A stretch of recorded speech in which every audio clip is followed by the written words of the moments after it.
Capitol Report is a production of Senate Media Services. Minnesota's colleges and universities reopen during the COVID-19 pandemic, and a key lawmaker evaluates their plans. Plus, a top state official alerts taxpayers to an expiring military tax credit and their tax liability on unemployment income. Stay tuned for this week's Capitol Report.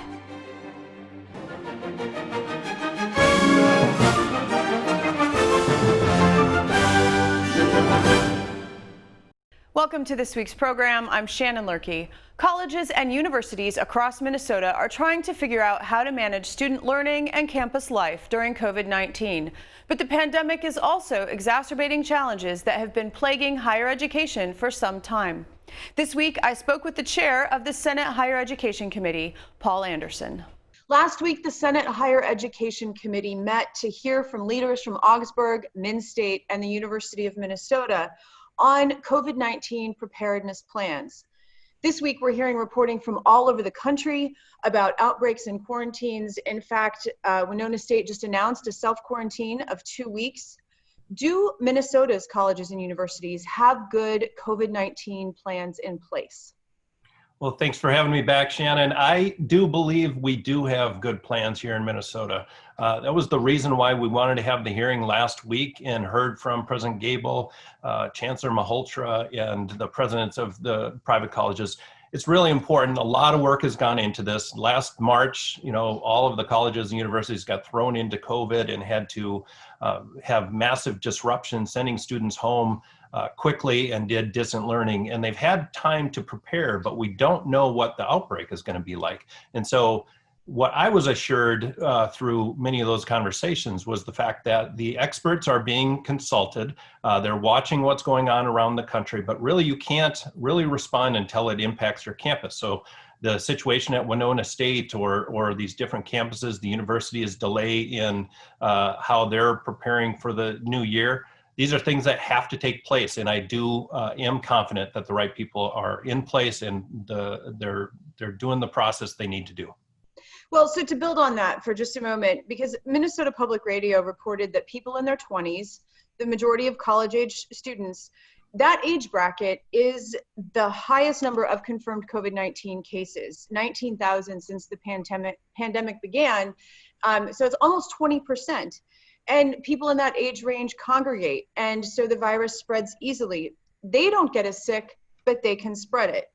Is having college kids on campus wise? Yeah, I think this is going to continue to be the debate. I think when you ask 18 to 22-year-olds who are ready to go back to school, ready to see their friends, ready to get back to class, to stay in their rooms and quarantine, this is going to be a recipe for disaster. And I hope that the students can be responsible and understand the dynamics of what's at stake. At the same time, again, these are 18 to 20-year-olds, 22-year-olds primarily, as you said, that are back in the school setting. They need to be on campus. And so however this is addressed and it's continued to take the process, I think the schools will do the right things. At some point, if there's mass outbreaks, the schools will have to make decisions on whether or not they send them home. But I do believe the best place for the students are on campus, trying to do the best they can. So you mentioned this earlier, the University of Minnesota Twin Cities campus plans for reopening, which I think is a relatively novel approach. The students who live on campus are essentially quarantining. The semester is beginning with all online material, and then assuming, metrics are met, they will lessen restrictions and resume more of a traditional college experience until Thanksgiving, when they will go back to completely online. So a lot of online instruction, and there's this sort of idea that online instruction costs less than in-person instruction. Should tuition be adjusted to reflect that? Should online instruction cost the same as in-person instruction? Well, this is a great debate, and we had it in the Senate Higher Education hearing back in 2019 at extensive levels. I am a firm believer that the world of higher education needs to, even prior to COVID, needs to transform itself into more of an online learning experience. It would save significant costs with regards to bricks and mortars and personnel. Now, there's some great debate within higher education, and the costs don't match up with in-person classes. So again, pre-COVID, we had this great debate with our systems that said you need to have parity when it comes to cost of classes. So people were paying for classes and paying actually more for online classes as opposed to in-person.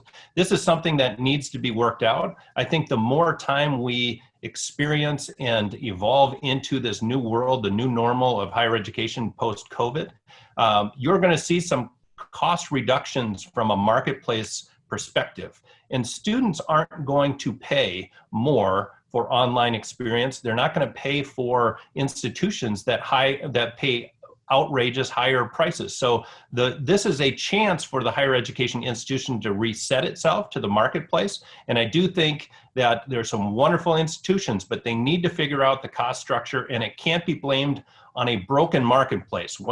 Something I hear oftentimes, well, it's the marketplace of higher education. No, it's a broken marketplace. And as important as it is to our workforce going forward, we have to figure this out, and we have to make it more affordable and accessible, and online is one way we can do that. And finally, this could very well be our last Capitol Report conversation because you were leaving the Senate. So I would like your take on an article that I read this week in The Nation. It's by Daniel Bessner, and it's called House of Cards, Can the American University Be Saved? He writes about some of the problems that we've discussed over the years, but one thing that we haven't touched on is the hollowing out of the academic workforce. The fact that colleges and universities are replacing their full-time tenured faculty with contingent faculty. Mm-hmm. And yet tuition continues to rise. What are students paying for, and does higher education, you kind of already said it, but in what way do we overhaul, and how does that affect faculty? Well, first, it makes me sad that this might be our my last appearance on Capitol Report. So thank you for having me, and I have enjoyed our discussions, especially when it comes to higher education. We've also had conversations on workforce development, and this all pairs together, Shannon. When we talk about what Minnesota needs, what our country needs, what our community needs for the workforce of today and tomorrow, it is changing rapidly. And so higher education institutions that are built for 4-year degrees that go through different expertise is not as needed today as it was 10, 20, 30 years ago. So the institution itself, the industry of higher education, has to continue to recreate its marketplace. And I do believe those 2-year institutions that are really focused on skilled trades, you think of all the artificial intelligence, you think of all the different changes that are in manufacturing or healthcare or IT, it's all changing rapidly. And so what used to be a 4-year degree, and we're still going to need the 4-year degrees, we're going to need the master's degrees and doctorates and JDs, we are going to need much more certification, qualifications, 2-year degrees where people can get trained up, and also think about the industries that may collapse with regards to whatever conditions. We're seeing some things happen here with COVID where people can get retrained because they are significantly skilled. They just need to get in and get those qualifications and get that next job. So again, I really hope what was cracks, or maybe even more than cracks, in higher education prior to COVID have now been craters. We have a looming deficit that we've talked about previously that is going to hit the higher education systems very hard. They need to do some massive lifting, some massive changes, and readjust to the marketplace and the students of today and tomorrow so they can afford it, and they can get trained, and they can become consumers, and they can be producers, and they can live the American dream for us for generations to come. Senator Paul Anderson, it's always a pleasure. Thank you. Thanks, Shannon.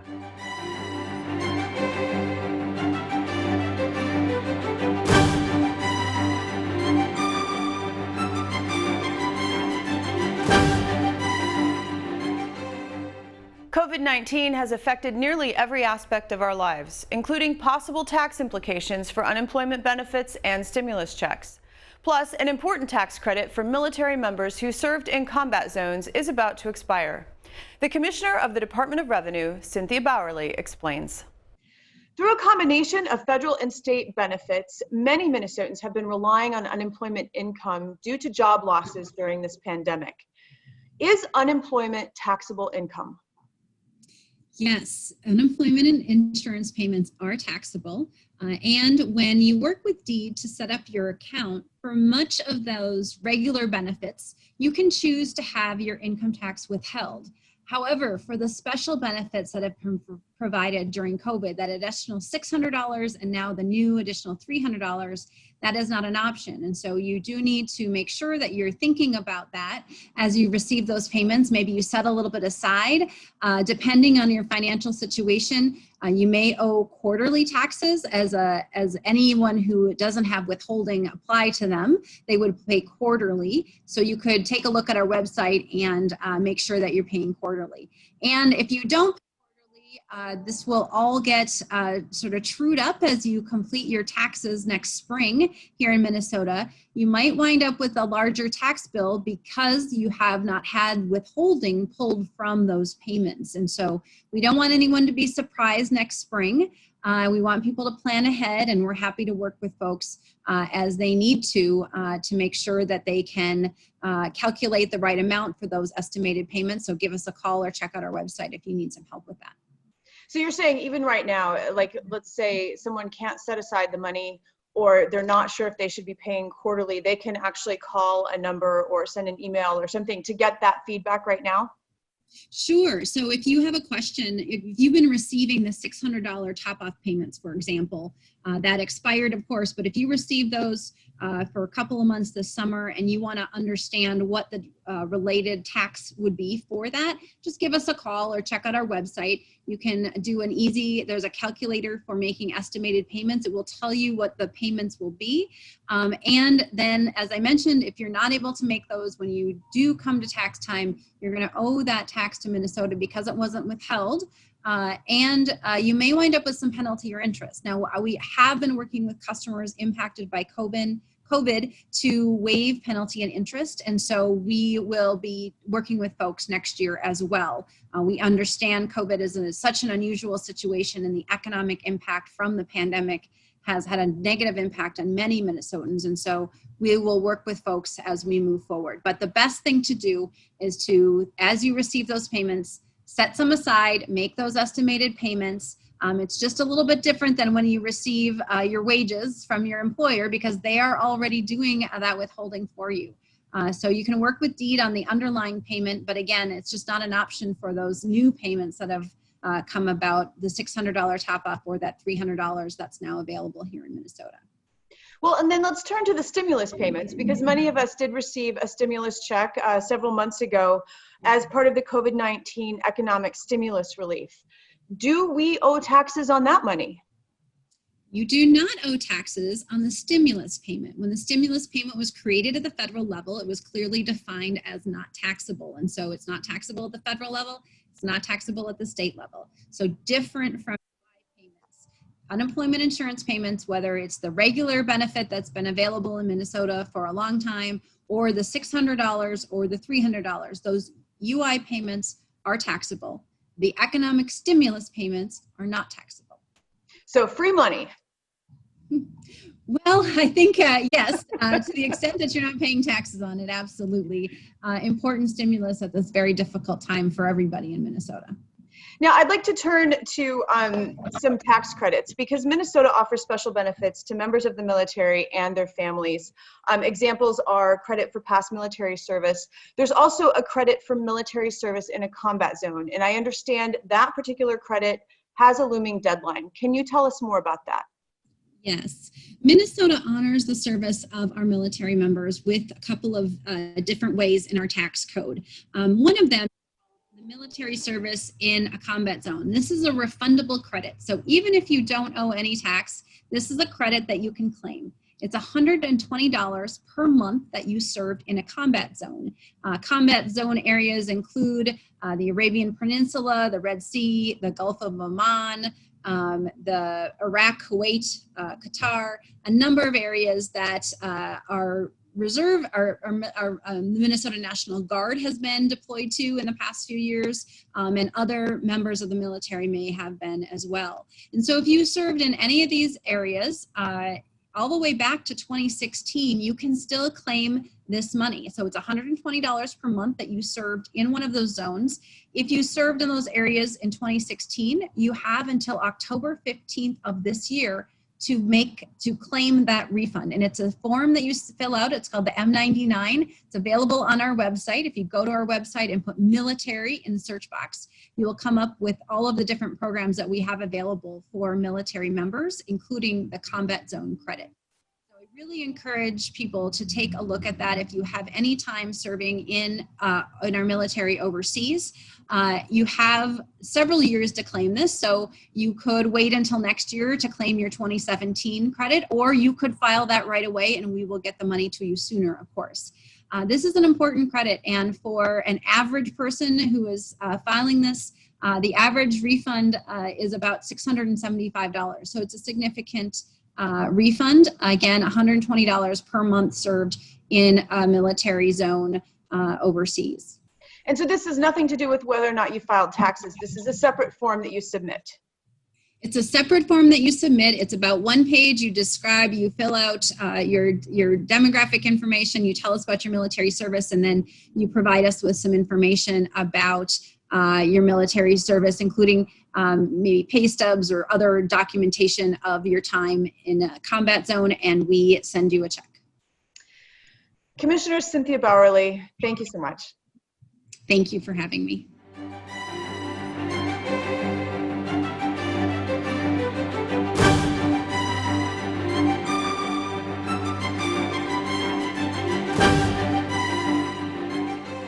The iconic golden horses atop the Minnesota State Capitol represent the aspirations of the state at the turn of the 20th century. The sculpture requires ongoing efforts to maintain its seemingly delicate beauty.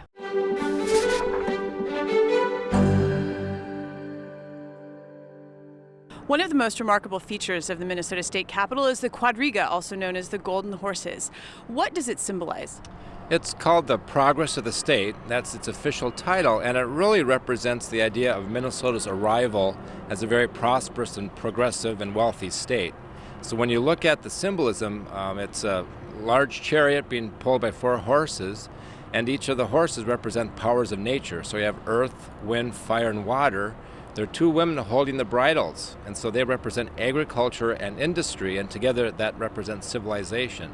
So instead of just having the chariot running forward out of control, you have these women holding the bridles so they can use the powers of nature. So earth, you can use that for agriculture, and you can use the water for water power, as they were in 1900 for the waterfalls at St. Anthony to produce all those flour barrels and flour that was supplied all over the world.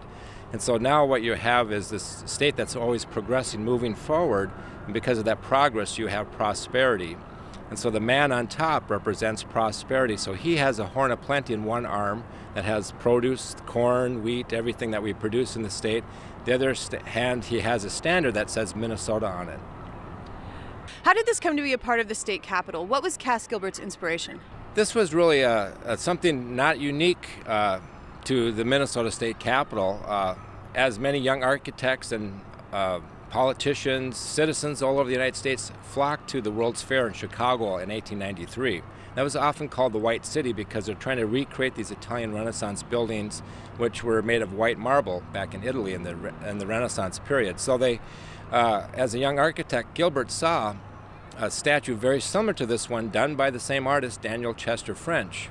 He saw that at the World's Fair, and so like any young architect, he's putting seeds of ideas into his mind, and so when he was given this commission, he thought that would be a very appropriate symbol of progress that he could put onto our state capitol. So this is all part of the original design, but it was really influenced by not only the World's Fair, but this was something that you might have seen in Europe too. And he did travel through Europe as a young man as well. To your knowledge, are there any other state capitals that have such a prominent feature like our quadriga? No, we're the only state capitol that does have a prominent quadriga statuary like this. I believe Pennsylvania was another state that had looked at doing that, and so that never did happen. So we have that distinction of being the one and only state capital with this quadriga, or this large 4-horse statuary group. Now, you mentioned gold leaf, and I understand that all of the goldness on that is from gold leaf, and our Minnesota climate is not friendly to such delicacy. So how often does it have to be redone, and what's the process, and when was it last redone? Yeah, it's about every 10 years you have to reapply a new layer of gold leaf. And what happens is, and in particular with this statue, it's a copper statue. So the horses, the figures are all hollow, hammered copper sheets, and the wheels and the chariot are made of sheet metal.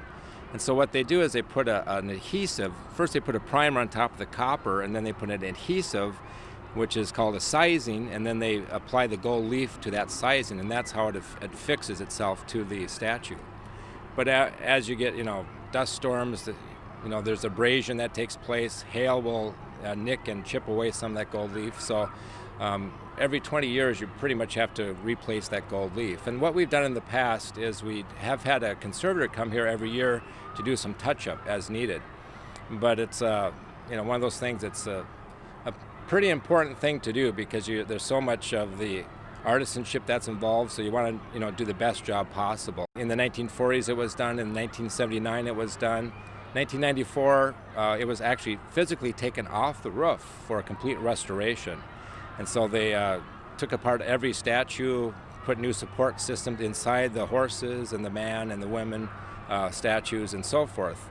And then it came back in 1995, and then recently with the Capitol restoration, they had to repair the roof underneath where the statuary sits. And so that came down in 2016, and then once again had a new layer of gold leaf applied to it. So once again, we're seeing it pretty much as it would have appeared when it was first here in 1906. How popular is the quadriga on the Minnesota State Historical Society tours? It's always one of the big questions we get at the information center is, are we going to see the horses, or can I see the gold horses? And it's a staple that we do for every tour. So on a beautiful summer day, spring, fall day, we take every tour group up here to see that. And as we mentioned, it's an iconic image, and it's something that when you see it up close, it really is pretty substantial. It's a lot larger than you see from below, and it really is impressive to see that beautiful gold leaf, especially with the sun hitting it, and really makes it shine and really give you a sense of the power and majesty of that statuary.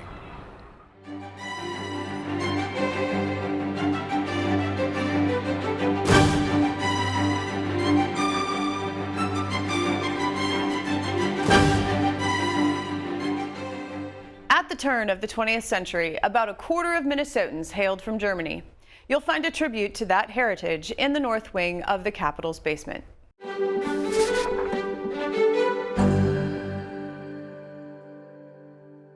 The state capitol Rathskeller is sort of a time capsule from 1905 when the building was built. What is the history of this impressive basement room? Yeah, this is a really significant part of Cass Gilbert's visioning of these spaces. And it's unique because it's a German Rathskeller, so it's patterned after something you would find in a German public hall. The tradition is they debate upstairs, and then at the end of the day, they come down, have a few drinks, talk to each other, so there's a camaraderie and a fellowship. So it's kind of a place to unwind after a busy day. So there's that, the German immigration, that was our largest immigration group, has been throughout our history of a state. And so that is a nice nod to the German heritage, but also to kind of impart that tradition of a German public space and a place to gather below ground. The combination of anti-German sentiment and prohibition had a big effect on the Rathskeller. What happened? That really was a key event in how you would have seen this building and this space in particular after World War I began. So it was kind of a double whammy, a two-edged sword for the Rathskeller because it has a lot of drinking slogans written in German. So now we're fighting a war against Germany. Plus there was a lot of strong prohibition forces. So you have German drinking slogans, which is not a good combination for what people saw as a place to bring the public down to or be a part of that establishment. So this entire ceiling, all the walls were whitewashed. Everything was painted white. And that was the tradition for many, many years. There was a time in the 30s when Governor Theodore Christensen painted some of the slogans back in. And then we're not sure why that got covered up again a few years after that. And it wasn't until we did the restoration of the space in 1999 that we brought back all the original stencils, all the drinking slogans again, to give you a sense of what it would have appeared like in 1905. How extensive was the research that needed to be done to bring it back to its original intent? Yeah, we did a lot of research just to understand the space a lot more. That's where we never really found any evidence to say that this was, a governor's edict because of the war, World War I. Most of the documentation we see with letters to the governor, women's auxiliary groups, was to kind of advocate for the prohibition, to remove the drinking slogans. But it's a combination of both. I think we can understand that's kind of the sentiment of America at that time. Why should visitors to the Capitol come see the Rathskeller? Well, as I said before, it's a really neat space. It's something you don't necessarily expect to see in the state capitol. And once again, since it's been restored, 1999 it reopened in 2000.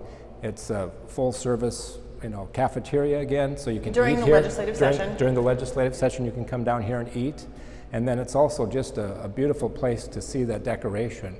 And it's a combination of an American Rathskeller and a German Rathskeller, because you have traditionally in a Rathskeller in Germany you might have German eagles.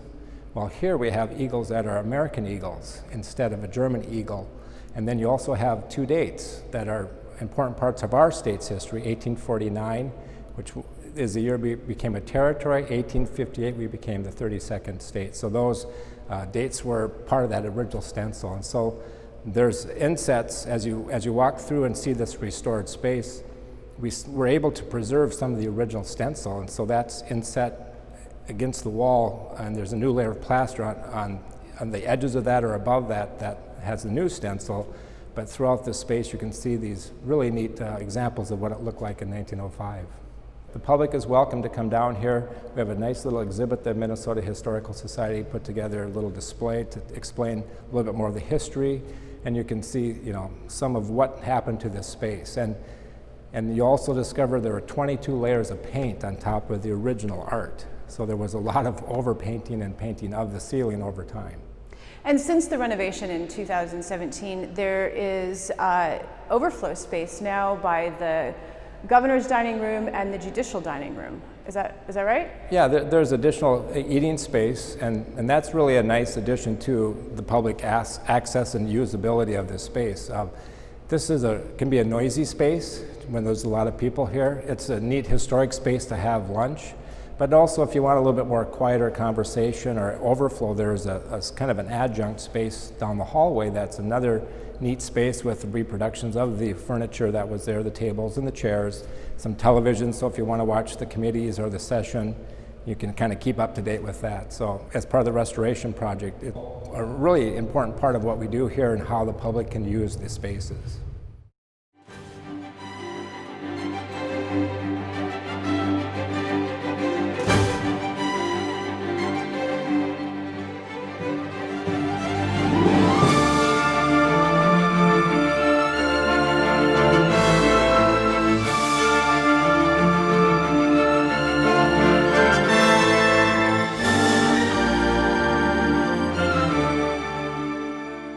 Join us again next week as we delve into more topics affecting Minnesotans. I'm Shannon Loehrke, and on behalf of all of us at Senate Media Services, thanks for watching.